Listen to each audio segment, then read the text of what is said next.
Hindi kami nag-a-advise mag-contest. Kasi katulad niya, taga Bicol. Galing pang Bicol, Albay.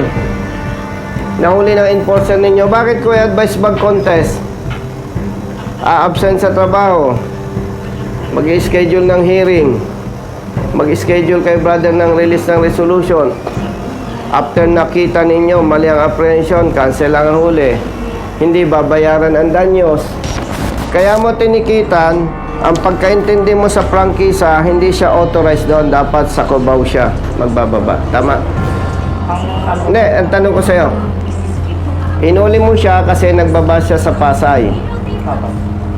Ang sinasabi mo sa kanya, authorized lang siya dapat sa Cubao, Quezon City. Tama? Mali po. Doon lang siya pwedeng mababasaan? Sa Paranaque, sa PITX po, sir. Sa PITX? May terminal kayo sa Pasay? Mayroon po, sir. Saan? Sa Dun Aldrin po. Sa dating Gold Line Terminal po yun, sir. Malapit dito? Sa tapat po mismo, sir. Tapat ang binabaan mismo. ko. Oh. Sandali ka pa, sir.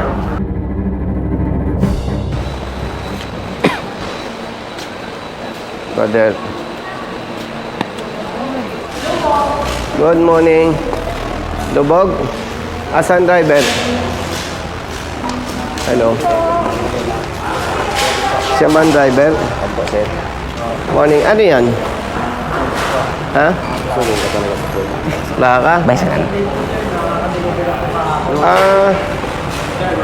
Brother, good morning. Punta ako kay Director. Kapayata po mo. Iyan. Boss. Brother, may enforcer kayong matchaong. Matyaong niya, sir. Patawag nyo. Okay. Halika, brother. Good morning. Brother, good morning. Kumusta? Long time no kasi. Ikaw lang eh. Gumantan lalaki ka ngayon ah. Pag pumunta ako sa Congress, busy ka eh. Ay, hindi kita nga sa loob mo. Boss. Brother.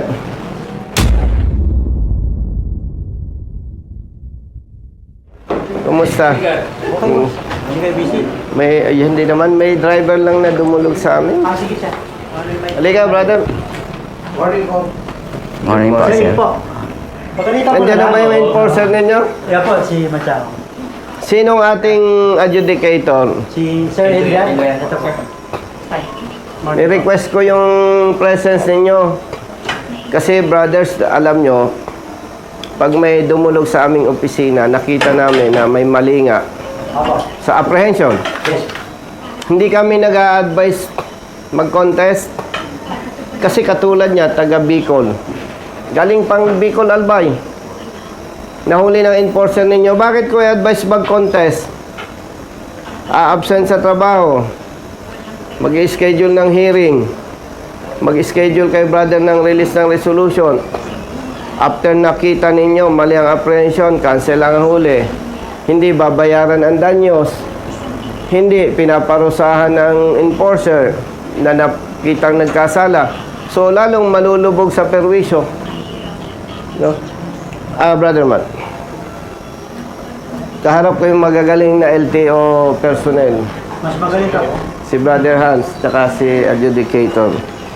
May documents naman dito. Siyempre, evaluate nyo. Brother Hans, yung driver, ang minamaneho, bus, meron siyang, yung boss niya, may application sa extension Okay po. hanggang 2017. Hindi yun ang question dyan. Kung sasang-ayon kayo, nakikita nating mali. Brother, ang nakalagay sa kanyang prangkisa, Pasay City, Tabaco City, Albay. No. Okay. May kulatilya. With authority to convey passengers to Cubao. Okay. Ang sabi ito, kaya nga ni-request ko yung presence ninyo para ma-resolve agad. Kasi nakita ko naman yung previous experience ko. Pag nakita ninyong mali ang apprehension, immediately, na-actionan nyo agad. No? Brother, pag mali yung sinabi ko, base sa kwento ng driver, kumontra ka ha. Nagbaba siya ng pasahero sa Pasay. Ang inilagay ng enforcer po ninyo, 1 passenger drop sa Pasay. Nagbaba siya ng pasahero. At ang sabi daw ng enforcer ng LTO, hindi ka pwedeng magbaba dyan. Dapat Pasay ka sa Cubao. Cubao. Tama ba? Nahuli mo siya, nagbaba ng pasahero sa Pasay, sa Rotonda. Tama? Tama po yung ano. Oo. Kaya mo tinikitan, ang pagkaintindi mo sa prangkisa, hindi siya authorized doon. Dapat sa Cubao siya magbababa. Tama? Ang ano, Hindi, ang tanong ko sa'yo. Hinuli mo siya kasi nagbaba siya sa Pasay. Apo. Eh, ang sinasabi mo sa kanya, authorized lang siya dapat sa Cubao, Quezon City. Tama? Mali po, sir. Anong sinabi mo? Ang sinabi ko po, authorized na magbaba ng, kasi regarding po sa provincial buses po, sir. Oh. Regarding po sa Memorandum Circular 2019-001, sir. Oh. Ang pagbababa po ng pasahero sa limang provincial bus, sir. Doon po bababa, sir, sa PITX po. Sa PITX. Para niya kayo, sir, ano. Ibig mong sabihin, hindi siya authorized magbaba sa Pasay. Apo. Brother, adjudicator, ang linaw-linaw niyan, route, Pasay, Tabaco City, Albay, Bayaquirino Highway, Naga City, with authority to convey passengers to Cubao, Quezon City. Nagbaba siya sa Pasay. Tinikita niya, dahil ang gusto niya sabihin, doon lang siya pwedeng mababasaan Sa Paranaque, sa PITX po, sir. sa PITX. Apo. May terminal kayo sa Pasay? Mayroon po, sir. Saan? Sa Dun Aldrin po. Sa dating Gold Line Terminal po yun, sir. Malapit dito. Sa tapat po mismo, sir. Tapat ang binabaan mismo. ko. Oh. Saan ka pa, sir? Galing pong Bicol, Tabaco po. Ang linaw, brother. Oh, baka ito si Brother Hans, oh. Sa franchise po, okay na. Wala naman Oh. question. Oh, malinaw. Pasay. Hindi in-indicate dito na exact position, exact location. Magkano ang multa ng pag out of line considered colorum kung 1 million? Opo. Oh. Brother, walang nakalagay na specific eh. Pasay City, Tabaco City, Albay. Tapos tinikitan mo, out of line. 1 million ang multa nito. Bali po kasi, sir. Oh. Doon Taka po, muna, ilan taon ka na sa service? 7 years, sir. 7 years. Adjudicator, hawakan mo ang papel. Kung i-check na rin namin siya, no, kung talaga naman tama si sir, outright dismiss na namin para regarding sa... Kasi ito, brother, ang mabigat dito. Nahuli siya ng July 23. And ngayon is 30. 1 week na. Opo. 1 week na siyang walang hanap buhay. 1 week nang nakagarahe ang bus. Brother, with all due respect, yung tao natin, turuan natin, ang laking perwisyo eh. Sige ko, wala namang problema regarding sa apprehension na kung talaga mali si enforcer natin, tutulungan naman. Hindi, ang gusto natin, kayo naman ay professionals at talagang kayo yung proper authority to decide. Kailangan ma-resolve ito as much as possible today kasi ilan ang anak mo, kapatid? 4 po. 4. 2 college po. 2 college. 7 araw na siyang walang hanap buhay. Ang buso mong anak, ilang taon? 60. 6 years old. Imagine, oh. Ay, alam mo yung anak, yung pamilyang mahirap, brother. Isang araw lang hindi makapaghanap buhay. Gutom ang buong pamilya. Hindi na namin nun po. Oh, brother. Oh. Galingan nyo. Kung tama ang panghuli ninyo, wala akong pakialam. Kahit pa kapamilya ko. Imagine, ang ginugutom mo, buong pamilya. Yan o. Brother Hans, hindi naman ako mag-abala dito kung alam kong tagilid ang laban eh. Kasi wasting time. Yes po. Yan o. Nandyan sa ano. Hindi, okay na po. Naiintindihan ko yan. 31. Ano sinasabi mo? Na memo na ano? Regarding po dun sir sa ano, mga provincial buses Mm. na allowed lang po silang magbaba ng pasero. Doon po sir, sa PITX o mga galing po ng south. Maging specific tayo, brother. Ito ba yung binabanggit mo? Ito yung binabanggit mo? Opo. Ito ang naka-highlight binabanggit mo? O, basahin mo. Basahin mo para magkaintindihan na tayo. Brother Hans, Yes po. itong memorandum na itong binabanggit mo? Po. Brother, ito yung binabanggit niyang memorandum, yung galing sa'yo. Ura po, sarong simanan po. Road Diyan sa amendment. dahil po nagpalo po kay nita. 2019. Ito yung binabanggit mo, ano? Naka-highlight dito, oh. Kubaw. Ang binabanggit ng enforcer natin, ito, oh. Basahin natin. All the routes of provincial buses coming from the north with terminals along EDSA are temporarily amended to end at Valenzuela Interim Terminal, and those coming from South Luzon, Visayas, and Mindanao with terminals along EDSA in Cubao, Quezon City will end at Santa Rosa Interim Terminal, while those coming from South Luzon, Visayas, and Mindanao with terminals along EDSA in Pasay City will end at Parañaque Integrated Terminal Exchange PITX. Hindi sinabing magbaba sa PITX. Kumbaga, brother, yung ruta niya, yun yung ending Opo. line. Hindi, brother, sinabing doon siya magbababa sa PITX. Ang sinasabi, yung endpoint nung kanyang ruta. Sige, Kong, ayusin namin yan today. Pakisuyo, brother. Wala naman, Kong. Walang No. problema. And ang request ko, after you evaluated all those documents, ito naman, di ko kilala siya walang personal Bigyan natin siya ng corresponding administrative sanction. Automatic naman yung Kong. Once na talagang liable siya sa wrong apprehension, ginagawa naman po di regional director natin. Mag-react ka nga, brother, kung tama interpretation ko dyan. Dito kasi, Kong, no, generally speaking, no, na automatically, pag nag-end ng route ka, baba mo lahat yung pasero mo sa PITX. Hindi, pag si, Yung brother, Kong, galing mismo sa Bicol. Bicol po. Binaba mo siya sa Pasay. So, ang ano po kayo ito, sir, kasi bali, yung isa na natitira, doon lang po talaga pinakiusap sa amin nung galing Isla Pambira, Catanduanes yun. Nakiusap Kung sila. sa ano po, pinakids na sa amin ng nanay na doon ibaba sa terminal namin sa Pasay.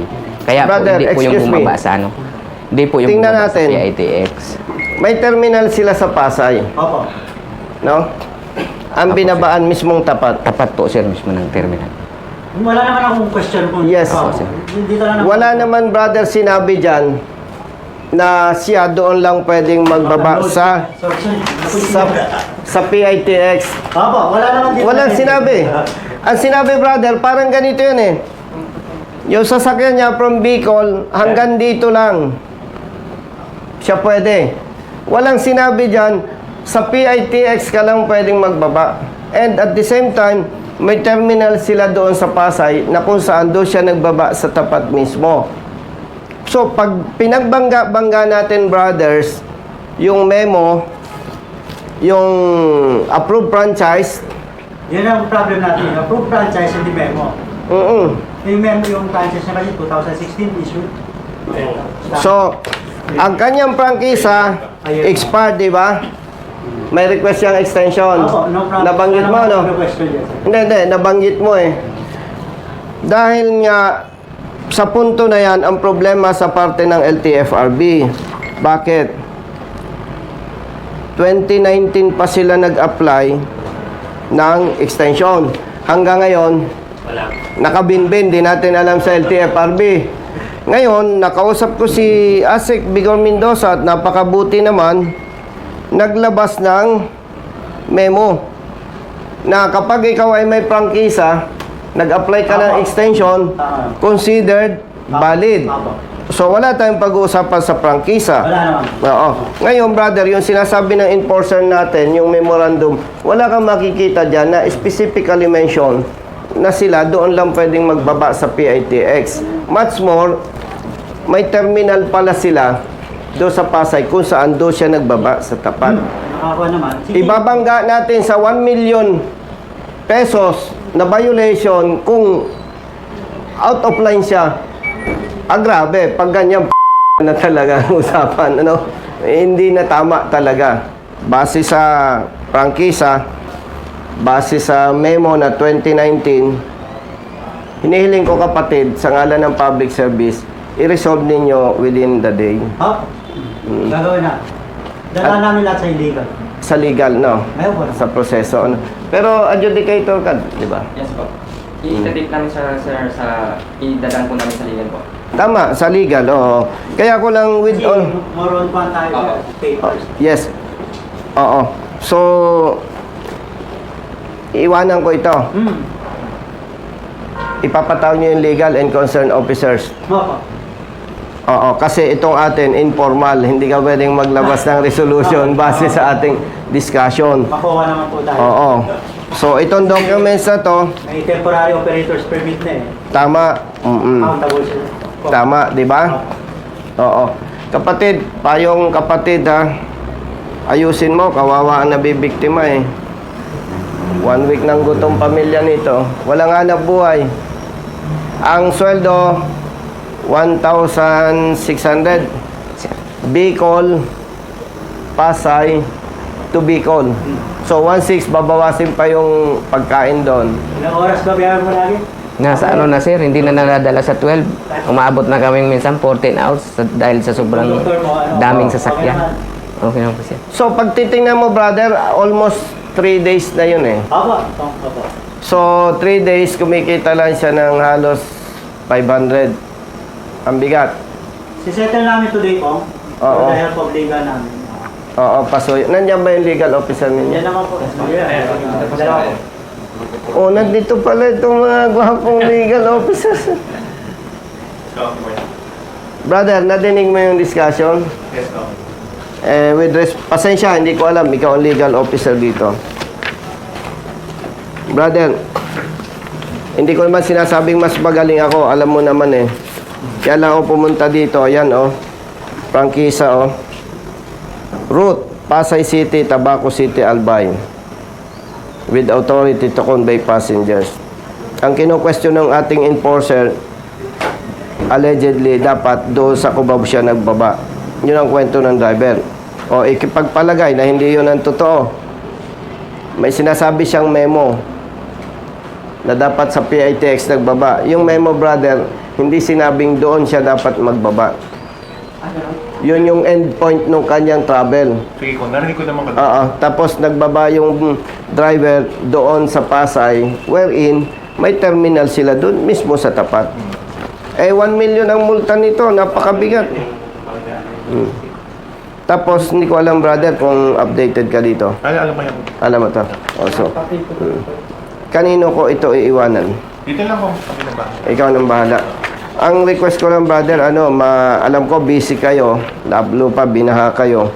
Ang special request ko lang on behalf of the driver and his family, ma-resolve Yes, ko today. today. Para hindi naman maano yung servisyo, ano? Kawawa naman yung driver, taga Bicol. Sino yung taga Bicol dito? Ayan o. Oh, brother! Ito ang best friend ko. Hindi ko na lang ikukwento sa inyo kung ba't ko naging best friend dyan. Brother, confidential yun, ano? Thank you. Oh, Kami na bahala ko. Kayo nang bahala. Salamat sa oras nyo, ha? Yes, ko. Yes, ko. And, especially sa iyo, bilang lawyer, public service, wala naman tayong personal na pinag-uusapan. Naka-video tayo. Ang purpose natin dito, malaman ng taong bayan ano yung mali, ano yung tama. Tama ko. Para mag-serve as lesson, yun lang naman eh. Wala tayong... Both public and government. Tama ba? O, isanay na ito sa akin eh. In-explain ko lang ba sabihin niya. And by the way, maganda rin, nalalaman ninyo, may nagko-comment, kaya ako daw ito ginagawa, namumulitika ako. Number 1, hindi ito trabaho ng congressman. Pulis pa ako, alam ni Brother Hans, madalas ko itong makaharap pag may issue. Pulis pa ako, attorney, ginagawa ko ng tumulong. And honestly, God knows, kaya ako tumakbo sa politika. No, ako'y nasa service, hanggang sa nag-retire, nakasuhan pa. Sabi ko, mukhang walang pag-asa yung advokasya ko. Yun po ang dahilan, kaya ako'y pumasok sa politika. Mas, siyempre, alam naman natin ang katotohanan, pag napasa posisyon ka, basta tama, makapangyarihan ka. Pag wala ka sa posisyon, kahit tama ka, mali ka. Kakasuhan ka pa. Oh. So, ang intensyon lang natin dito, brothers, yung mali, maitama. Yes po. Para pag-retire na tayo, hindi na ito dadanasin ang mahihirap nating kababayan. Kasi kung si attorney lang ang mahuli ng mali, okay lang, magbabayad na lang. No? So, wala itong personalan, Wala po. walang isyong Doon tayo sa politika. tama. Oo. Correct natin yung mali. So, ang dami ko ng utang sa'yo, ha? Tulungan nyo na kami sa bahay. Alam nyo bang utang ko dito sinasabi ko sa inyo? Pag tumawag ako, malayo ako, brother, may pupunta dyan.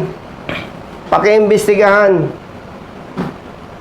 Yung araw na yun din, nare-resolve. Hindi na pinapaalis yung driver.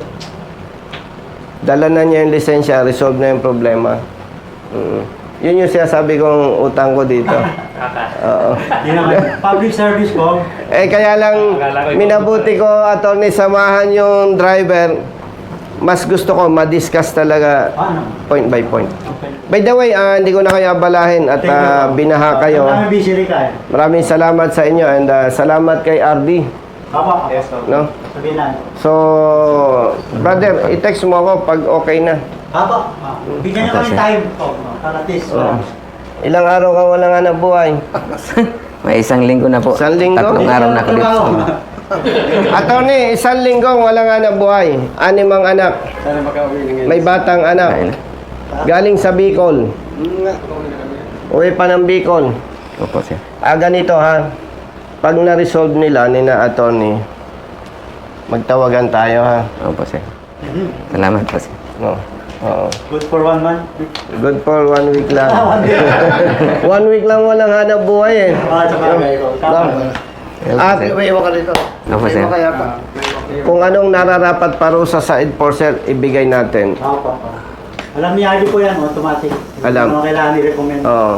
Kasi lahat naman tayo nagkakamali eh. Wala namang perfect. Di ba? Kaya lang, pa hindi natin pinarusahan. Parang okay lang naman eh.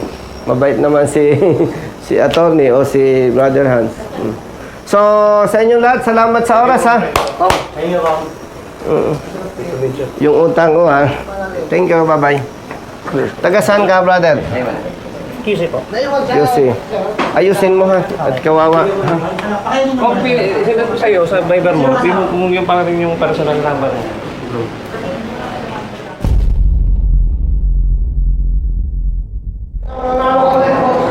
Salamat.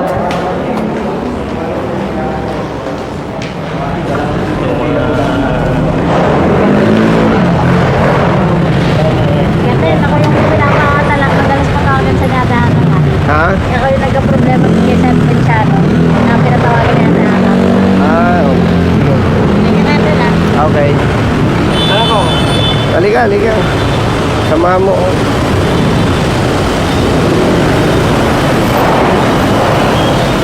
Hindi pa. Ano ba? NBI kasi ang kanto. Brother!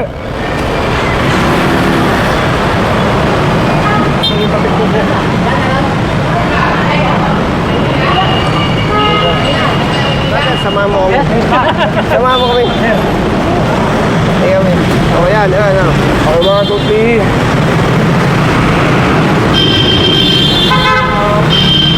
Thank you. Ay, kuya. Okay lang ha. Aba, Thank you, sir. Thank you po.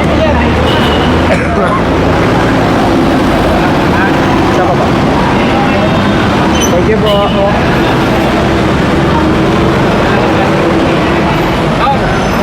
Si Boss Jay. Yung head ng record. Brother, salamat ha. Blessing kita. Salamat po. Oo. Ingat. Tawagan pala kita. Ingat lagi ha. Okay, ingat.